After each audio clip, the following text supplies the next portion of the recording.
This is Wacken Open Air, the world's biggest heavy metal festival, where each year over 70,000 fans from around the world gather in a farm field in northern Germany to celebrate their love for heavy metal. My name is Sam Dunn, and the first time I visited Wacken for my film Metal: A Headbanger's Journey, I learned that metal is more than just music. It's a culture of outsiders, and I was blown away by the passion of metal musicians and fans.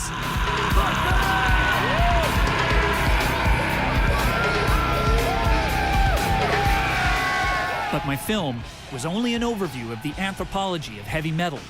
There's a much bigger story to be told. Over the past 4 decades, heavy metal has evolved into dozens of subgenres, including thrash metal, glam metal, nu metal, prog metal, grunge, the new wave of British heavy metal, and many more. But why did metal splinter into all these subgenres? And what has each subgenre contributed to the evolution of this music? You know, many documentaries have explored the history of jazz, classical, and the blues, but still, I feel metal has never really got its due. So this is my new journey, a journey into the evolution of heavy metal.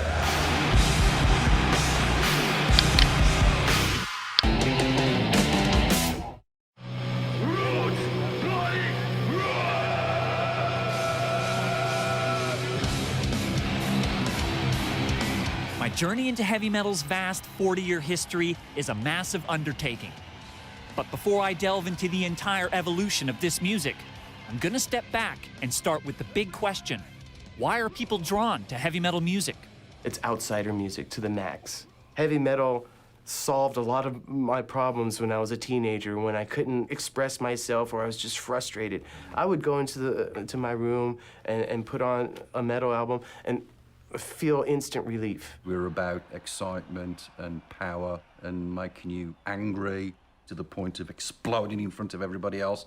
That's what metal is about. When I bang my head, it feels good. It releases some kind of chemical inside of me. I'm not sure what it is, but heavy metal is the greatest noise that ever was created. Heavy metal is pushing your life to the maximum, pushing it as hard as you can fucking get it onto the edge of chaos. It's a chance to just rail, just to get it out, to express that you're not going along with the program. There's an aggression and an attitude and an intensity to everything I do in life, and I think it all comes from the way that music made me feel since I was a kid. A certain kind of abandon, you know, like sort of tossing the rules out the window and just going for it. I think rock and roll in general is a great outlet, and it's really important. I think without it, we'd have a lot more violence and a lot more trouble in general with the people between, 16 and 25.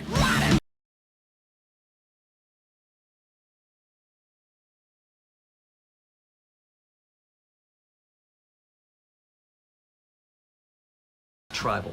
There's something tribal about being in one place, jumping up and down to the same beat, people headbanging and sweating and smacking into each other. And at the end of that concert, they've gone through something together. Heavy metal music has become an essential catharsis. It's a rite of passage. Metal is like a celebration of community and friendship for people who simply have a genetic or emotional predisposition to gravitate towards that kind of music, that kind of aggression. You know, the aggression is there, but it's contained, and it's controlled, and it's focused.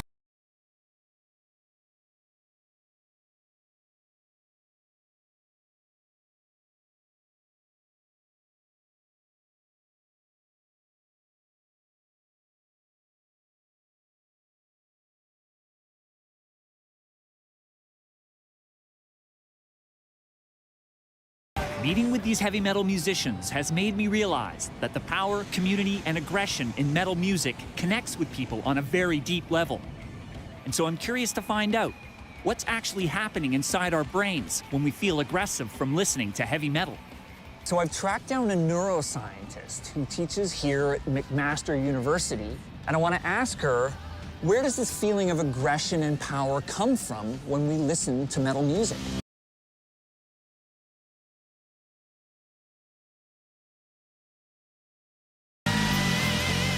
Hi, you must be Laurel. Yeah. Nice to meet you. I'm Sam. Nice to meet you. We're interested in the auditory system here and how it develops and what the effects of experience are on the brain and how people hear things and how they react to things. And we're particularly interested in music. So when you came in, we put the sensor net on your head, and as you listen to different pieces of music, we measured your brain responses.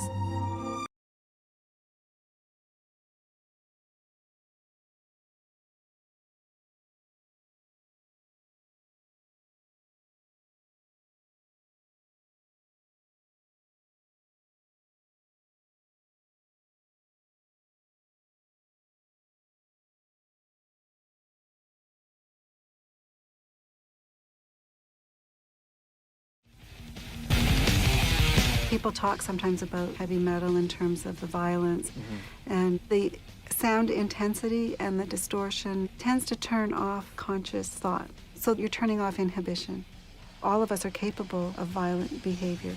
On the other hand, the other side of it is that we do like to feel a lack of control from time to time. And if this is done in a safe environment, then it can be a positive thing. There's something in heavy metal music that speaks to the reptilian brain. It doesn't speak to the intellect. It doesn't speak to a thought process that's on the surface. There's something that connects very viscerally with heavy metal music that it just feels awesome. Certainly an outlet that you couldn't get anywhere else. You come to the show and lose your fucking mind and get in the pit and go crazy and stage dive and have fun. It's not about violence, it's about fun. You might be bruised and really tired the next day, but you know what? It's like a great massage. You're gonna feel really good afterwards. So in the metal context, it's like you're exercising the part of you that is aggressive, that is combative, but without any real danger.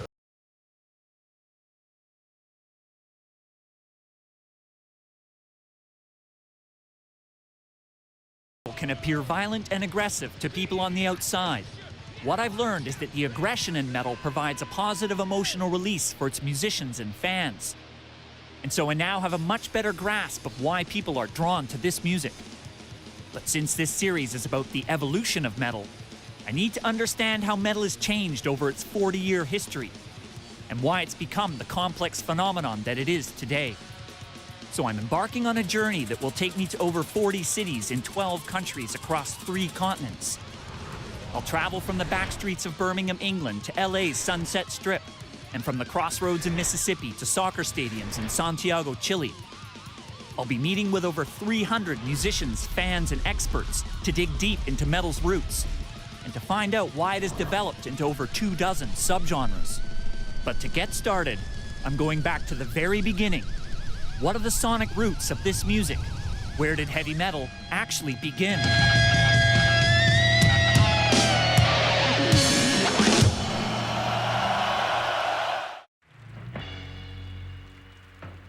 The birth of heavy metal is a much debated topic among metal fans, musicians, and experts. But most will agree that the genre was born in February 1970, when Birmingham, England's Black Sabbath released their debut record, Black Sabbath.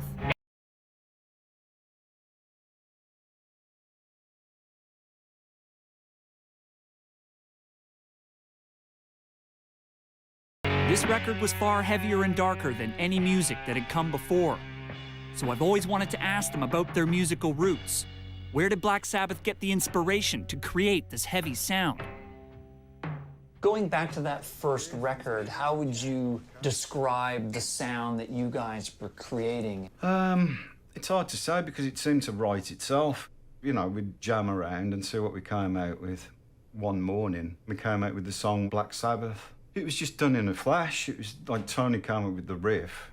Ozzy started singing the lyrics. And it sort of really did write itself.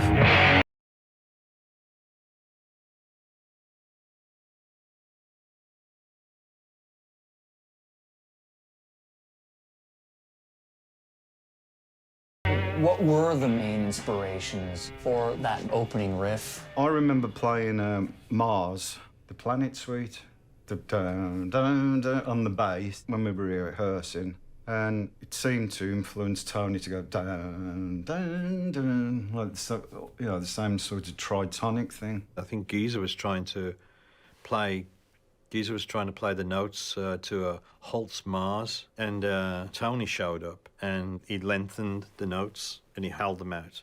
Bum, bum, bum. Sent shivers down my back. And I'm not saying that Tony took that riff from Holt's. You listen to the music and you can hear it. Very much so.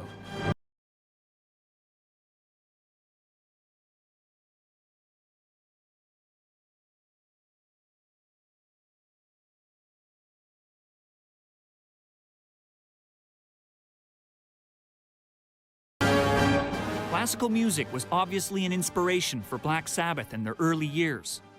So I'm curious to know if classical music has been an influence on other metal musicians.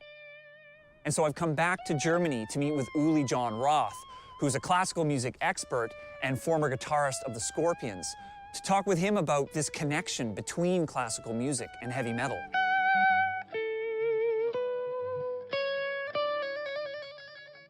Why have so many hard rock or heavy metal guitarists incorporated the influences of classical composers into their music? I think of Eddie Van Halen, I think of Randy Rhoads, I think of yourself and many others. I think because it's a natural inborn desire to evolve. You know, you have this enormous reservoir and repertoire of great musicians in the past. You look at that and you can say, wow, what are these people doing? You know, maybe we can do something similar. And particularly when you're a young player, you find that exciting. You know, the dexterity angle, because you're interested in speed, you want to be fluent in what you do. And classical music teaches you that, you know.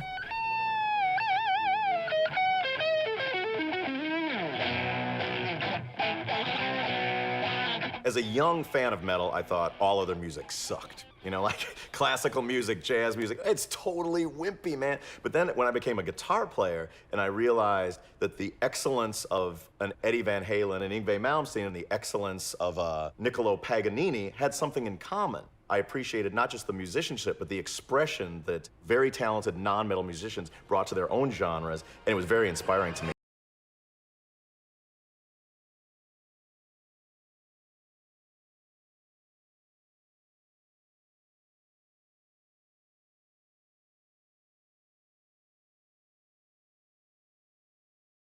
Some heavy metalers, classical musicians like Paganini are more than an inspiration. They're an obsession. And if Paganini were alive today and played a Fender Strat through a Marshall stack, he would be Swedish guitar virtuoso Yngwie Malmsteen.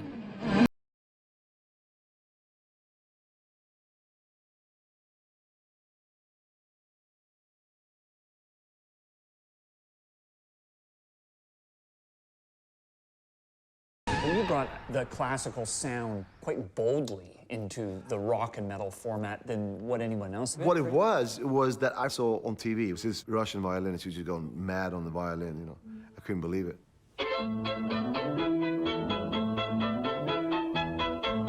And they said at the end of the program, it was Niccolo Paganini's 24 Caprices. And I just said, wow, you know, if I could get any of that, you know, the linear singing notes, arpeggios, all that stuff, if we put that in the guitar, that would be amazing, you know. So once I heard that, that was it. I knew that's what I want to do.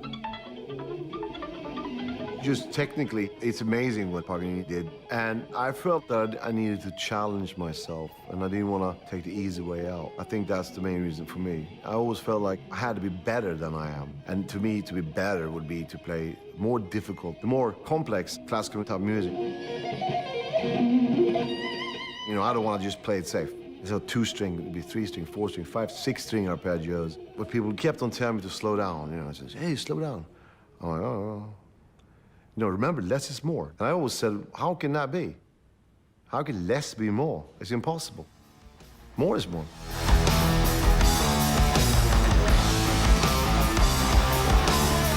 The virtuosity of classical music has been hugely inspirational for metal guitarists. But since virtuosity in heavy metal is not limited to the guitar, I've come to London, England to meet with Rob Halford, the legendary vocalist of Judas Priest, to explore how classical music has influenced his approach to metal vocal. Before I became a professional singer, I worked in the theatre for a while, and I looked on this from the side of the stage, and I would watch opera, you know, and I'd look at the audience and I'd look at the performer and back and forth, and it was intriguing to see, and I was just mesmerised by.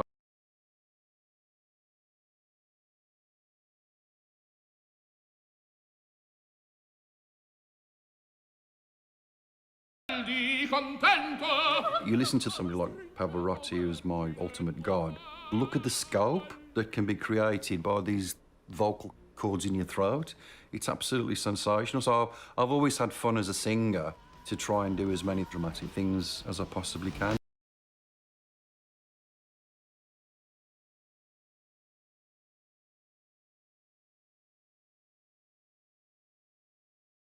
Has that ability to sort of project like an opera singer. That kind of vocal style, what does it add to metal? Opera is a very challenging style of music to perform, you know, as a singer, especially. Much more challenging, I think, than rock music, you know. One of the things that I notice about like Rob and Bruce and myself is there's a huge amount of theatrics in our delivery, you know, trying to get your point across to the audience and affect them and elicit some sort of a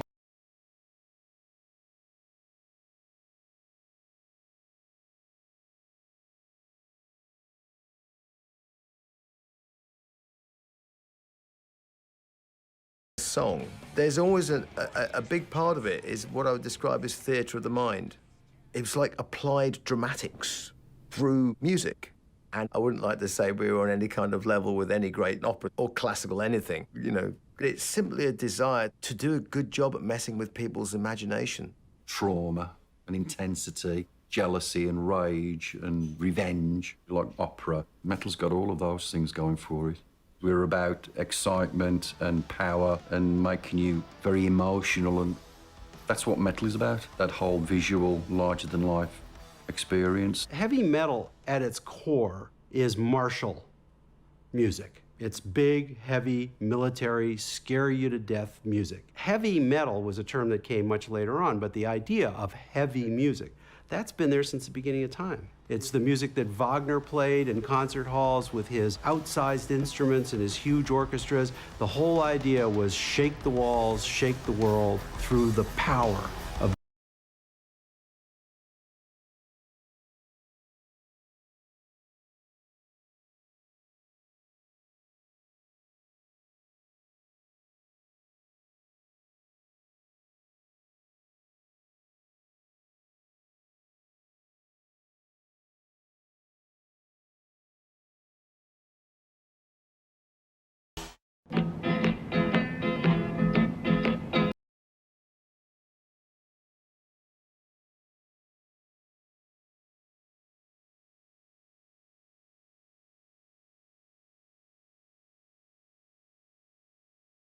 that the foundation for all rock music is the blues, which was born when Robert Johnson stood at the crossroads in Clarksdale, Mississippi, and sold his soul to the devil by choosing a life of music. But growing up, the heavy metal bands that I loved, like Iron Maiden and Metallica, seemed like the furthest thing from the blues. So what exactly is the connection between the blues and heavy metal? So the blues and heavy metal, is there any kinship there? I mean, how I think they're intrinsically linked. I mean, if you look at any of the British musicians, from the Stones all the way to the Yardbirds and Motorhead, all that wave of guys, they all listen to the blues. All hard rock metal/metal bands started out with some sort of foundation that started with a blues riff. That's where we all started playing. Like playing in a shed in my dad's garden, playing the, you know, dun dun dun dun dun dun dun.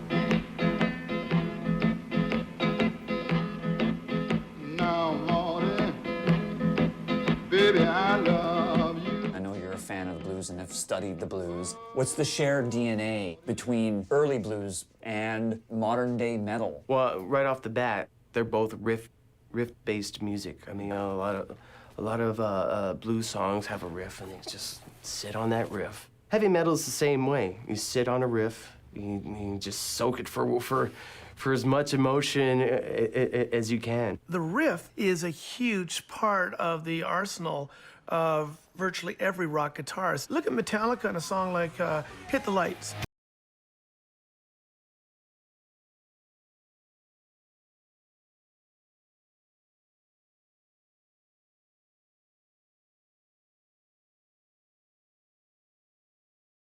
You got riffs all over that song, but you got 3 different tempos. So you shift from one section to another, the riffs change, you get this incredible release.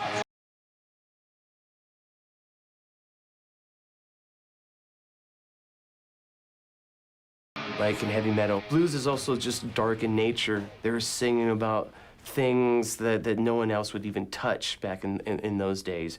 It had an edge to it. It wasn't glossy. The real blues of Robert Johnson and Howlin Wolf, it sounded dark, it sounded dirty, it sounded evil. These old blues guys, they had a growl to their voice.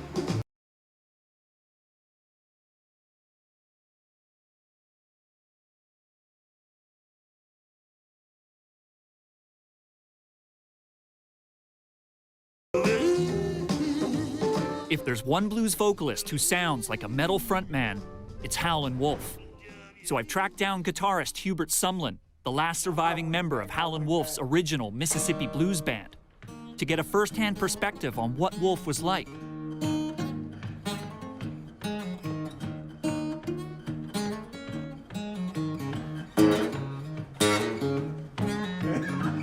That's it, man. Can I ask you, how did Howlin Wolf influence or inspire you in terms of your guitar playing? Oh, man. Well, I tell you what, I have never seen nobody like the guy. This guy didn't have an education, but he knew about riffs, he knew about music, and he knew about feeling. He says, the thing, man, you gotta feel what you're doing. Can you tell me about the big voice that he had? Oh, he had a voice. You scared the devil out of me, man. Just like The Howlin Wolf name was not a joke. His voice sounds like it's coming from hell, with an animalistic sound. So there's a direct line between the heavy metal guys, who are the archetypes who really created this thing, and what you heard out of Howlin Wolf, no doubt about it.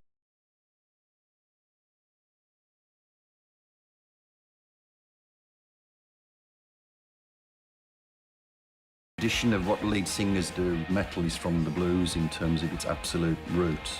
The emotional message of the blues, I think, is still relevant in metal. It's from the soul, it's very, very primordial. It's just got this kind of very gut, instinctive type of caveman-esque attitude about it.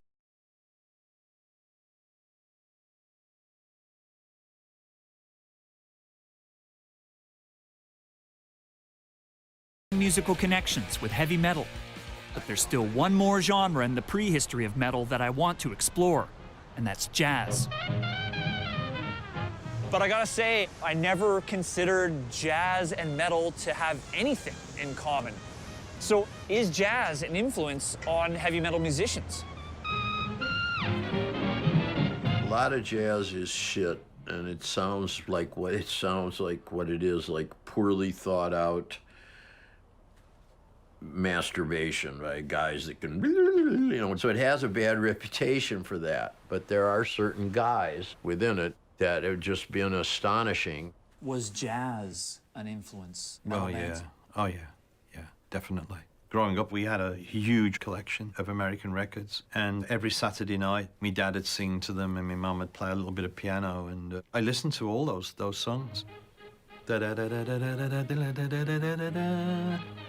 There was a song by Glenn Miller. It diminished, diminished, diminished, and then suddenly it would boom, boom, boom, boom, boom, boom, boom, boom, boom, boom, boom. In the Mood, I think it was. And I loved it.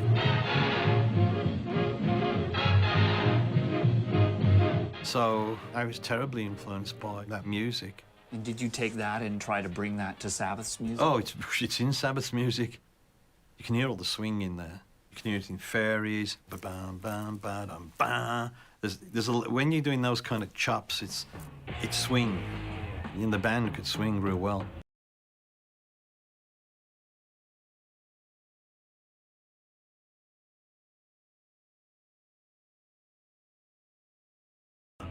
If you listen to the stuff he's doing on the drums, it's not, it's not thud, whack, crash. It's all really jazzy. And Iommi was a very jazzy player, as is Geezer Butler. So this really heavy band, but with a bit of a jazzy feel to it, more or less invented heavy metal Why are so many metal musicians influenced by Because those were the masters of their instrument, really. You know, you would take stuff that they did and rockify it to use the way you want to use it. I mean, rock drumming is an art form. It's like jazz drumming is an art form. Buddy Rich was a God-gifted animal. He was very vicious in his playing, very aggressive. He was a drum star, a drum hero, an icon. I saw on TV Buddy Rich, I remember at a very young age, and I was amazed at his energy, you know, and how he played, you know, the velocity that he would hit the drums.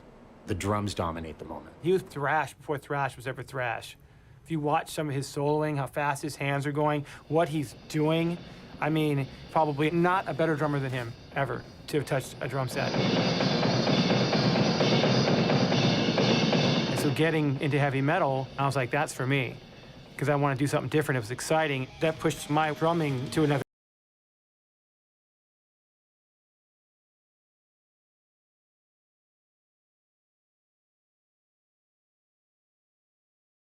It's jazz, blues, or classical, and now have a much better understanding of metal's deepest musical roots. But all these genres are missing one of the most important elements of heavy metal, the sound of the distorted electric guitar. So what are the roots of metal's electrified sound?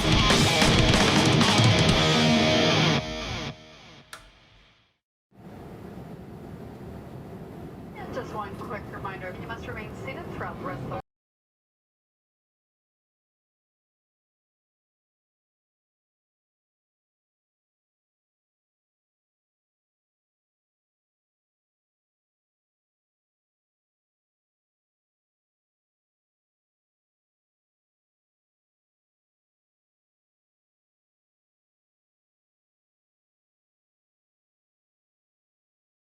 Jazz and the blues all help lay the foundation for heavy metal. But probably the most obvious musical antecedent of metal is rock and roll. And so I've come to Sun Studios in Memphis, Tennessee, the home of rock music, to find out what were the specific musical elements of rock that later became essential components of the heavy metal.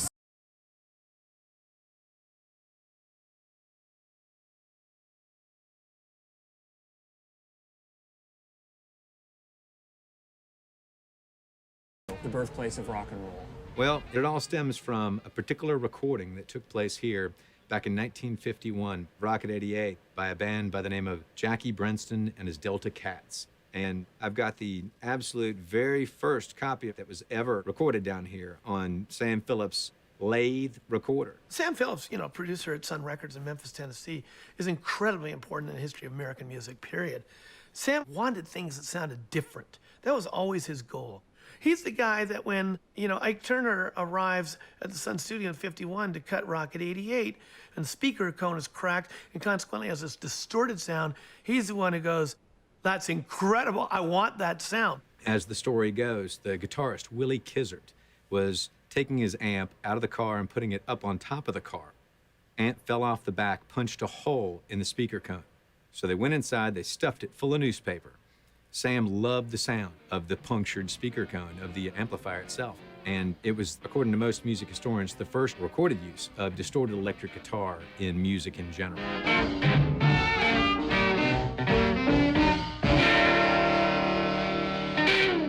Besides the distorted electric guitar, another contribution of 50s music to the development of heavy metal was the arrival of the wild rock and roll frontman.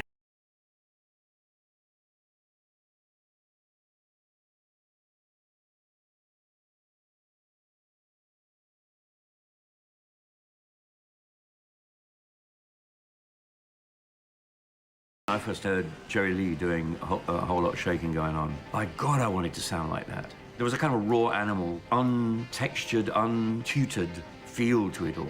And that, to me, as a very textured, tutored young man who'd, you know, been poring over Beethoven, Bach, and the like, this was massively exciting. I think that's one thing you get from the rock and roll guys, you know, from that era. It's America during a time when there's a Red Scare going on. There's a lot of fear the communists are gonna get us. You know, the bomb is gonna blow us all up. And these guys represented a kind of wildness and freedom that was not expressed in any other really forms of the popular culture.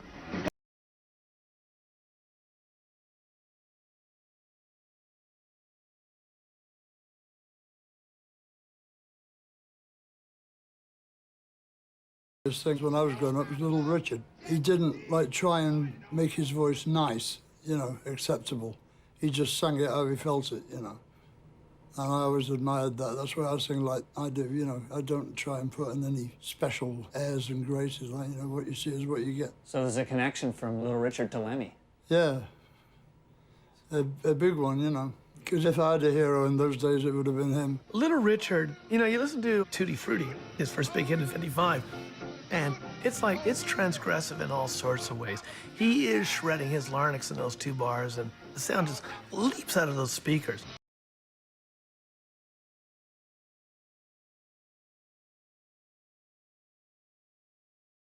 Back to another early rock and roller. What was Elvis's contribution to this story? Elvis was the Metallica of his time. Elvis took rock and roll out of its small fan base and made it safe for the rest of America. Elvis sold rock and roll.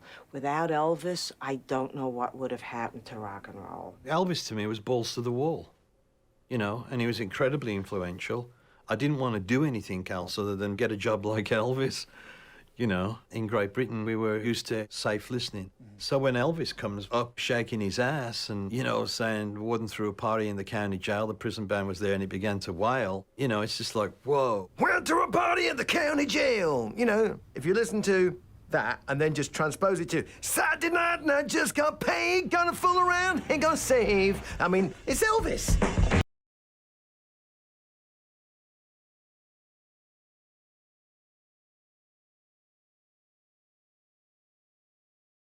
So jailhouse rock and things like that, you just transpose them and put some metal to it, and all of a sudden it becomes kind of a blues-based medley type thing.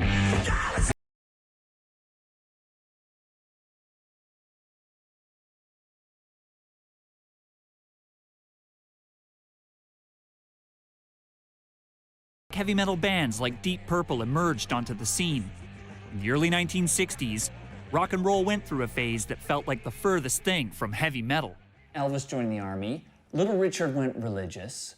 Buddy Holly died. What was the state of rock at that time? Rock and roll was scary and creepy. Elvis had gone into the army. Everybody else was in prison. Suddenly, Frankie Avalon showed up singing Venus, if you will. Please send a little girl for me to thrill. Venus.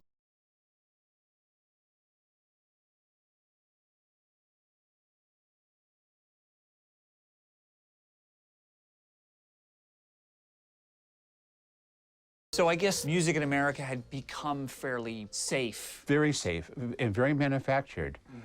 Sometimes we're not even sure that that particular artist sang that song. They had a certain look to them, an Eastern slick-back look. The songs were very simple. The songs were about teddy bears and falling in love with your girlfriend and simple things. So there was a lot of fake rock and roll. People were faking the funk, so to speak. And there's a space. There's kind of a sudden emptiness where there's what's the new excitement going to be in the culture?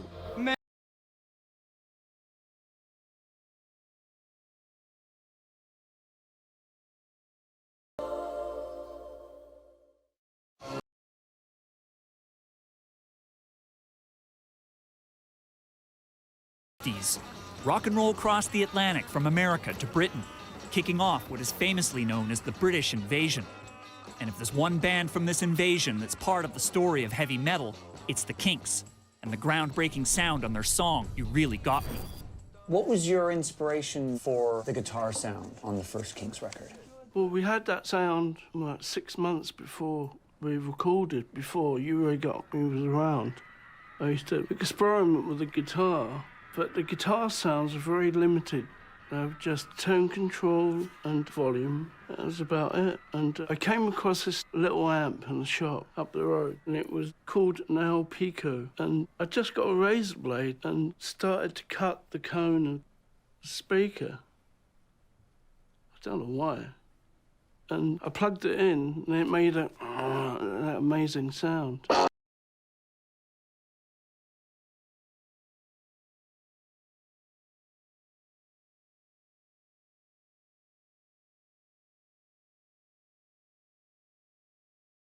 So I'm still doing these three-fingered chords on my guitar, and now I've got this really gritty, twangy, woody sound in my amp with the speaker slashed. So this chord now sounds immense. It was like discovering something. Felt more like an inventor than a musician.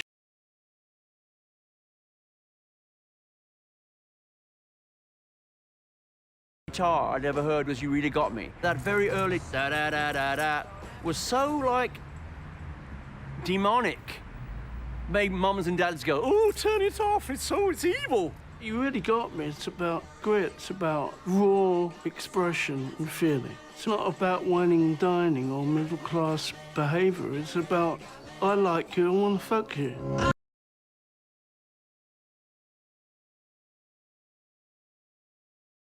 Early 60s, when the scene in England was on the upswing. The clubs were getting bigger, the crowds were getting bigger, and it was also getting louder. The environment was louder, and the musicians wanted to be heard. Give me something that's, I want to keep that sound, but I just want it louder. The whole aesthetic of loud. I mean, if, you know, who would you cite as the most important precursor of metal? I would cite Jim Marshall, who developed the Marshall amps to make for loudness.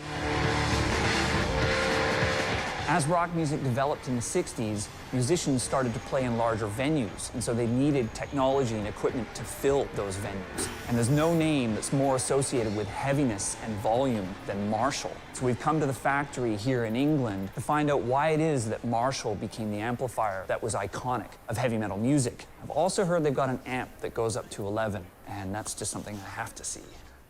Can you tell me how Marshall amps got started? Dad, long before he dreamed of making an amplifier, his passion was drumming, so he started a drum shop. And from that, a lot of the bands would come in, a lot of the drummers would come in, and they'd bring the guitarists in, and the young lad came in, local lad, Pete Townsend, because they used to hang around in the shop.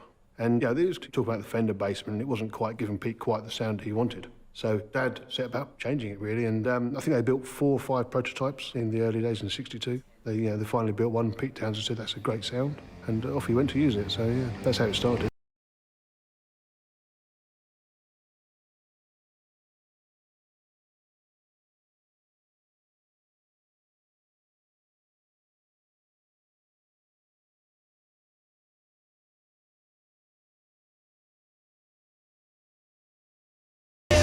Jim Marshall basically took the Fender amp and the Vox AC30, and he created a new animal, a Marshall, 100 watts, which was unheard of. It was a beast, basically. Originally, his stack was all one piece, you know. And, like, it was fucking murder to carry about, and there was no van in the world that you could fit it into. Dad said to Pete that, at the time, that this is just going to be too heavy. And Pete said to him, well, it's okay, I've got roadies now. So he built this 8x12 cabinets. We built 12 of them, and I think it was a couple of months later, Pete came back in and said, these are too heavy. And that's when he actually built the first stack. So he built the 4x12 bottom cab and the angled cab. They sawed it in half, and that's when you got the stack as it is now, you know. Mm-hmm. So you wouldn't really have metal or hard rock without that invention, I guess. No, that's right. Townsend did you a great service. When The Who came on with these first Marshall stacks anybody had ever seen, whoa, you were pinned back with the sheer power of it. I mean, physical air moving, and it was shocking and dazzling and fantastic. And of course, that started the revolution, you know. The next band had to be just as loud, or louder.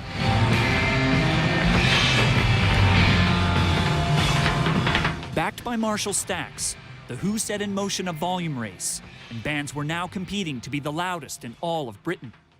But then there was one musician from America who would expand the sound of rock guitar beyond just volume and distortion.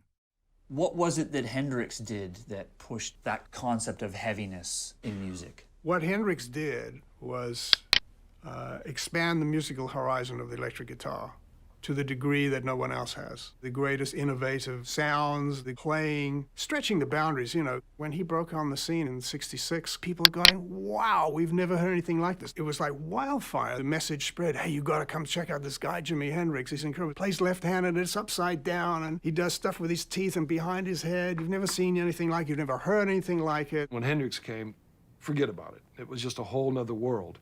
And then everything got very electric and very distorted, and people tried to push the levels even farther because now they had the fuzz tones. All these sounds that they were developing in the studio, they now made gizmos you could take on the road with you, plug them in, and all of a sudden you could be the most distorted guitar player in the world. It's an interesting question why distortion became desirable in music. I remember the first time that I bought a big muff distortion pedal. Until then, I'd been playing these horrible sort of tinkling, jangling things. And as soon as I stepped on that thing, it was rock and roll. I mean, like, it was instantly rock and roll music. And that, I think, is something, too, that I don't think there's a way to intellectualize it. There's something deep in the DNA that responds to the sound of an overridden amplifier. All of a sudden, the world is a little bit more exciting.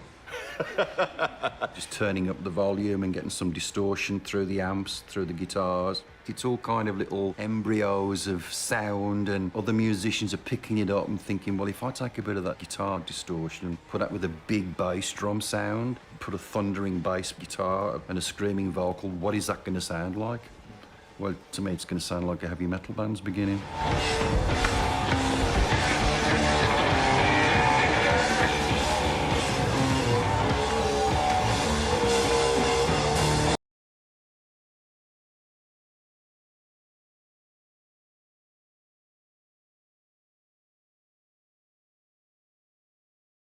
So far is that the origins of metal are way more complex than I first thought.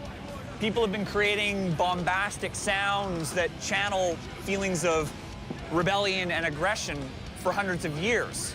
And so on a conceptual level, metal isn't new at all. But I think what surprises me most is that the sense of community that I feel in metal and at places like Wacken isn't new either. Ever since Elvis gyrated his hips or Little Richard screamed into the microphone, music has provided young people with a community to belong to. And so ultimately, what I feel I'm faced with in this series is the realization that metal and us metalheads are part of a much bigger story than I ever could have imagined.